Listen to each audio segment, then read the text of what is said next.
Most gardeners think humus is just finished compost. It's not. And that misunderstanding is exactly why so many beds look rich in spring and exhausted by late summer.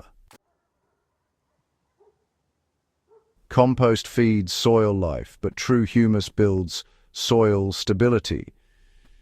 If you don't understand the difference, you end up chasing nutrients all season instead of building a system that regulates itself. The ancient growers who built durable agricultural systems weren't just piling organic waste onto fields. They were creating stable humic matter, dark, complex carbon compounds that resist rapid breakdown and hold nutrients in place. If you care about long-term soil performance instead of short-term boosts, you need to start thinking in terms of humus formation, not just compost production. And if you're serious about soil that improves every year, subscribe now. This channel is about practical systems that compound, not seasonal fixes. Now let's take a closer look at what really sets compost and humus apart. These two terms are often used interchangeably, but they're not the same thing at all. Understanding the distinction is honestly key to managing healthy soils and getting the most from your efforts. Compost is food, but humus is structure. Let's clear something up. Compost is partially decomposed organic material. It's active, nutrient-rich and biologically alive, but most of it continues decomposing after you apply it. That's normal. Microbes consume it, nutrients cycle and volume shrinks. Humus is different. Humus is what remains after microbes have done their work and the most resistant carbon fractions stabilize. It's dark, crumbly, and persistent. It has high cation exchange capacity. It binds nutrients. It improves aggregation. It resists leaching. In one of my older raised beds, I measured soil depth at the start of a 3-year cycle. With compost-only inputs, I had to top up nearly 2 inches of volume by the end of that period due to shrinkage.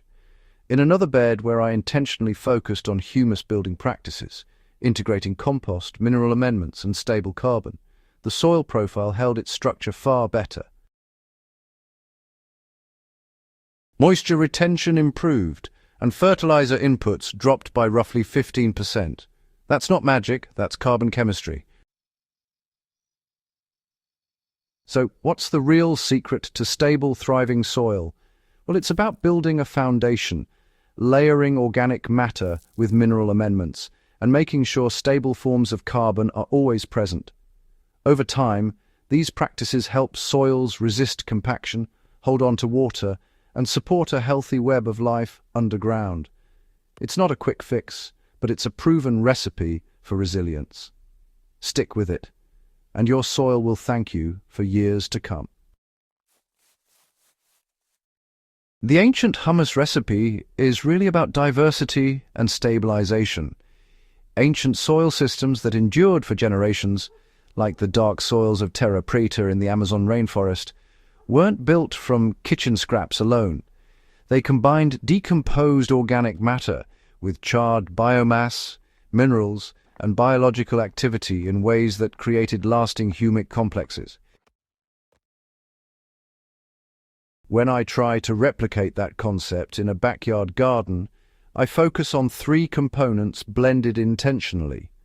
First is high-quality compost, which acts as the biological engine. Second is stable carbon, usually in the form of properly charged biochar at about 5 to 10% by volume.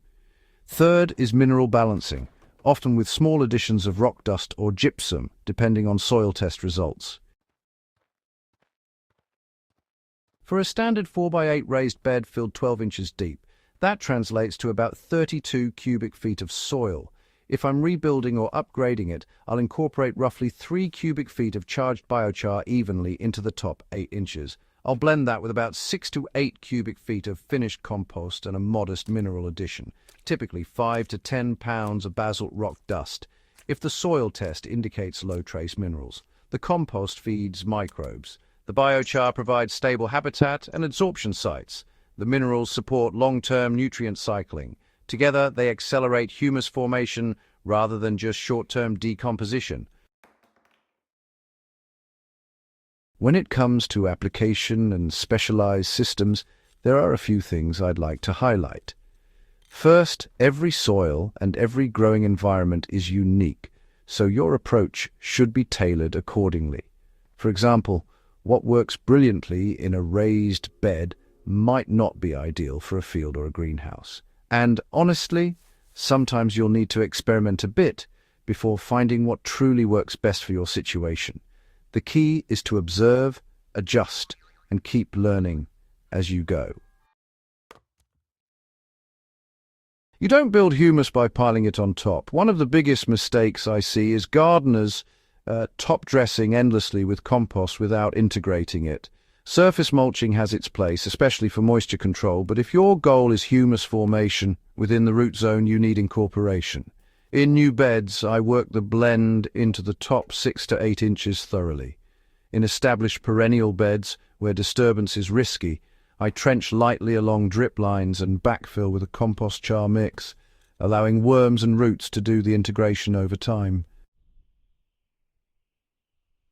In sandy soil, I've seen dramatic differences. Before implementing this approach, irrigation was required every other day during peak summer. After integrating a humus-focused blend with about 8% biochar, irrigation intervals stretched closer to 3 days without visible stress. Hydroponic growers aren't excluded from this conversation. Humus formation doesn't only matter in field soil. In media-based hydroponic systems, the principle still applies, though adapted. Achieving a healthy, productive soil ecosystem really comes down to balance and having a long-term vision. It's not just about what you add today, but how you manage soil health over years. Sustainable practices, patience and observation are all key to building resilience into your soil season after season. Humus formation depends on balance, not excess. There's a common belief that more organic matter is always better.